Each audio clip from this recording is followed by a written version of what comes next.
মাননীয় মন্ত্রী, মাননীয় মন্ত্রী, আপনাকে আমরা সামনেও দেখি স্বপ্নেও দেখি, দয়া করে উত্তরটা দেন।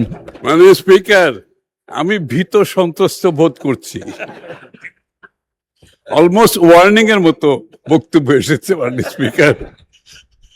মাননীয় স্পিকার, আমি আগেই বলেছি এটা একটা হৃদয় বিদারক ঘটনা ঘটেছে এবং একটি নির্বাচিত সরকারের দায়িত্ব এটার সঠিক সমাধান দেওয়া। ইতিমধ্যে আমি আগেও বলেছি সংসদে, যারা আমানতকারী তাদের আমানত সুদ সহ ফেরত দেওয়া হবে ইনশাআল্লাহ। তবে একটু ধৈর্য ধরতে হবে, কারণ এই ব্যাংকগুলো সবগুলোই লোকসানের মধ্যে আছে এবং লোকসান কিন্তু প্রতিদিন বাড়ছে। লোকসানই একটা ব্যাংকে আপনার যেখানে তার আমানতে ফিরিয়ে দিতে পারছে না এবং তাকে সুদ দেওয়া যে কত কঠিন সেটা আপনারা বুঝতে হবে।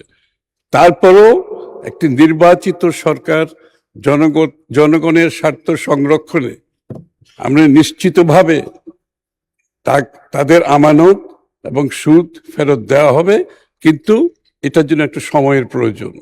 এই ব্যাংকগুলো হেয়ার কাট থাকবে না, হেয়ার কাট থাকলে হেয়ার কাট হবে না, হেয়ার কাট তো বাদ যাবে।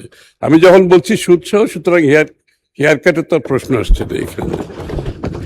তবে আমি আবারও অনুরোধ করব, আমি জানি তাদের অপেক্ষা করারও সময় নাই। মানুষ চিকিৎসার অভাবে মারা যাচ্ছে, মানুষ তার মেয়ের বিয়ে দিতে পারছে না। আমি প্রতিনিয়ত এই সমস্ত সমস্যার সাথে সম্মুখীন হচ্ছে, প্রতিনিয়ত। মানে স্পিকার, এটার সমাধান একটু মধ্যমেয়াদী দীর্ঘমেয়াদী সমাধান হবে।